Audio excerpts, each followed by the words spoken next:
प्यारे विद्यार्थियों, आप सभी का मेरी इस क्लास में स्वागत है। आज हम क्लास 10 के अंदर चैप्टर 3 अपना मेटल और नॉन मेटल यानी कि धातु और अधातु के बारे में पढ़ेंगे और हमारा पहला टॉपिक इसमें धातु और अधातुओं की फिजिकल प्रॉपर्टी यानी कि physical property of metal and non metal. Now we start our topic.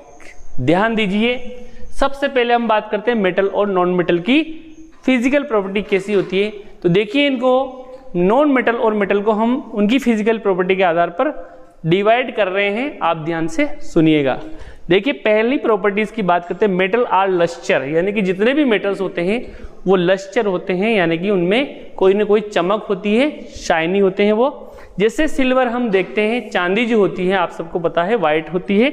इसी तरह से गोल्ड की बात करें तो गोल्ड येलो होता है और कॉपर की बात करें तो वो रेड होता है। इनके इस शाइनिंग कलर्स के कारण ही हम इनके क्या बनाते हैं, आभूषण बनाते हैं। दूसरा देखिए, नॉन मेटल के अंदर non metals have not luster, यानी कि नॉन मेटल में कोई लस्टर्स कोई चमक नहीं होता है, लेकिन एग्जेप्शन है आयोडीन। आयोडीन चमकीला होता है, बेटा वाइटिश होता है आयोडीन। तो पहला अपना हुआ क्लियर। दूसरा देखिए, मेटल और नॉन मेटल के अंदर metals are solid in form, यानी कि मेटल्स ज्यादातर कैसे होते हैं, सॉलिड होते हैं। आप देखते हैं कि जो धातुएं होती है ज्यादातर सॉलिड होती हैं। अधिकांशतः अपन लोहा, एल्यूमिनियम जो भी अपन काम में लेते हैं इन फॉर्म। एग्जाम्पल्स देखिए, जैसे कि आयरन है, कॉपर है, सिल्वर है, ओरम यानी कि गोल्ड है, एल्यूमिनियम है, ये सब क्या है, सॉलिड फॉर्म में। लेकिन एक एग्जेप्शन है। एग्जेप्शन का मतलब होता है अपवाद। अपवाद का मतलब क्या है, सभी से अलग तरह का बिहेवियर करना। तो देखिए, मर्क्यूरी जो है वो सॉलिड नहीं होती, रूम टेम्परेचर पर वो लिक्विड फॉर्म में पाई जाती है।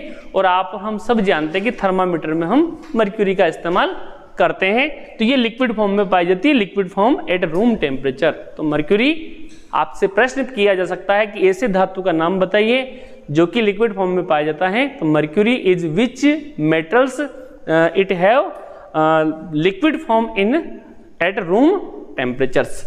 दूसरा प्रश्न देखिए, non metals have all states, यानी कि नॉन मेटल्स सॉलिड भी होते हैं, लिक्विड भी होते हैं और गैसी फॉर्म में भी होते हैं। जैसे सॉलिड में देखा जाए तो कार्बन, जैसे कार्बन की पेंसिल आपने देखी होगी, ग्रेफाइट की बनी होती वो।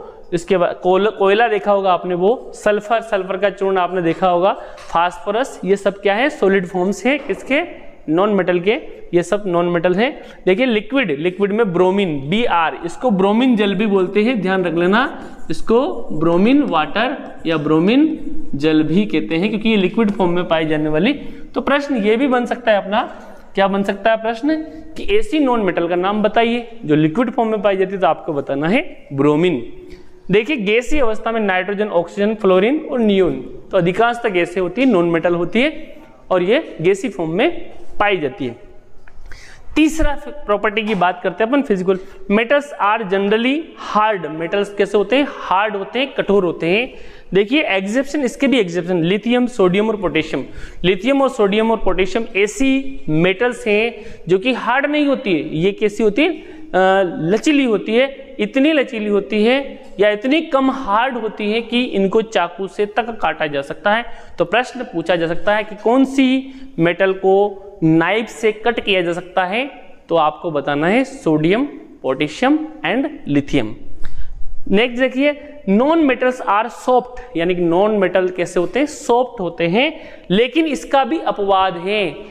डायमंड, डायमंड सॉफ्ट नहीं होता है, डायमंड बहुत कठोर होता है। ठीक है, आपको पूछा जाए कि सबसे कठोर पदार्थ कौन है, डायमंड है। डायमंड इतना कठोर होता है कि इससे हम कांच को तक काटते हैं, ग्लास को कटिंग करते हैं डायमंड की सहायता से। चौथा हमारा जो फिजिकल प्रॉपर्टीज आती है, मेटल्स आर डक्टाइल, यानी कि मेटल को ताना जा सकता है, डक्टाइल किया जा सकता है। जितने भी आप वायर देखते हैं सब मेटल के बने होते हैं। उनकी इसी प्रॉपर्टी के कारण मेटल्स को या मेटल्स के वायर बनाए जाते हैं। 1 ग्राम गोल्ड, यानी कि 1 gram gold Oram can be drone 2 kilometre. बहुत बड़ी बात है बेटा, 1 ग्राम गोल्ड को इतना खींचा जा सकता है कि 2 किलोमीटर लंबा वायर बना सकते हैं। तो ये उस प्रॉपर्टी, कौन सी प्रॉपर्टी, डक्टिलिटी के कारण। Non metals are not ductile, non metals को ताना नहीं जा सकता, इनको डक्टाइल नहीं किया जा सकता है। पांचवा पॉइंट देखिए, मेटल्स आर मेलिएबल। मेलिएबल का मतलब क्या होता है? मेलिएबल ध्यान से समझिए, यानी कि मेटल की वह प्रॉपर्टी जिसकी वजह से इनको थिन शीट में बदला जा सकता है, पतली चद्दर जैसे संरचना में बदला जा सकता है। हम सब देखते हैं लोहे के चद्दर होते हैं, है ना, आपकी एल्यूमिनियम की फॉइल होती है जो अपन व्रेप करने के लिए, फूड को व्रेप करने के लिए काम में लेते हैं। सिल्वर की भी आपने चद्दर देखी होगी, मिठाई वगैरह को डेकोरेशन में करने में काम में लेते हैं, या गोल्ड की भी आपने देखी होगी, प्लेट्स वगैरह अपने आभूषण वगैरह में। Non metals are not malleable, यानी कि नॉन मेटल्स को चपटा नहीं किया जाता। अगर हम कोयले के ऊपर हथौड़ा मारे तो क्या होगा? वो बिखर जाएगा, ब्रेक डाउन हो जाएगा इनटू स्मॉल पार्टिकल्स। लेकिन अगर अपन यही अगर आयरन पे मारे, एल्यूमिनियम पे मारे तो क्या होगा? वो पतली शीट में कन्वर्ट हो जाता है, क्योंकि वो क्या होता है? वो मेलिएबल होता है, इसलिए। अब नेक्स्ट देखिए छठवां point, metals are good conductor of heat and electricity. Metals heat यानी कि ऊष्मा के और इलेक्ट्रिसिटी यानी कि करंट के, विद्युत के अच्छे चालक होते हैं, इसीलिए हम वायर बनाते हैं, और करंट के वायर हम इसी कारण से अपन धातुओं के बनाते हैं, यानी कि एल्यूमिनियम के वायर देखे होंगे आपने, आयरन के वायर देखे होंगे, सिल्वर के वायर देखे होंगे। और silver is the best conductor of electricity. ध्यान रखना, आपसे प्रश्न किया जा सकता है कि कौन सी धातु विद्युत की, इलेक्ट्रिसिटी की बेस्ट कंडक्टर होती है, तो वो कौन है? Silver.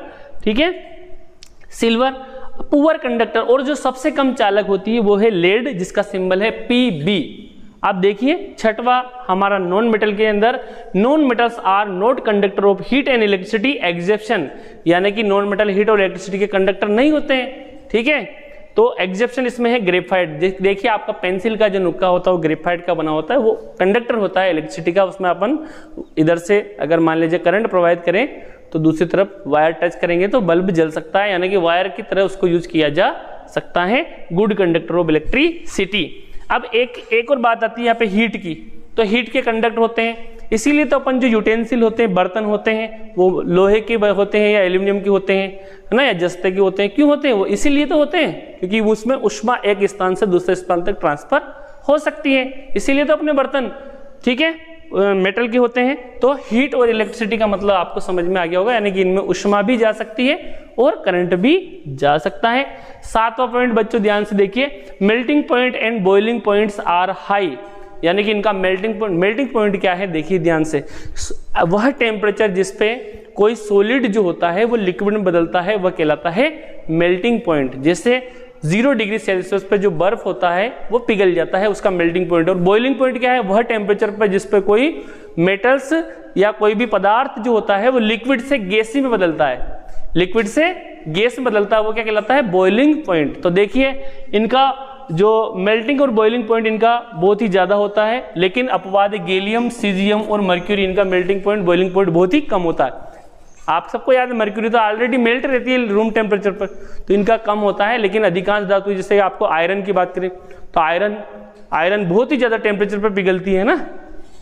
Melting point and boiling point are low, यानी कि जो नॉन मेटल के जो मेल्टिंग और बॉइलिंग पॉइंट होते हैं वो कम होते हैं, लो होते हैं। लेकिन डायमंड इसका अपवाद है। देखो हीरा जो होता है, डायमंड जो होता है, वो उसका मेल्टिंग पॉइंट, बॉइलिंग पॉइंट बहुत ज्यादा होता है, यानी कि ये एक प्रकार का नॉन मेटल होते हुए भी इसका मेल्टिंग पॉइंट और बॉइलिंग पॉइंट बहुत अधिक है, इसलिए एक प्रकार का क्या हुआ? एक्सेप्शन हुआ, अपवाद हुआ। अगला देखिए, दे आर सोनरस, यानी कि ये क्या करते हैं?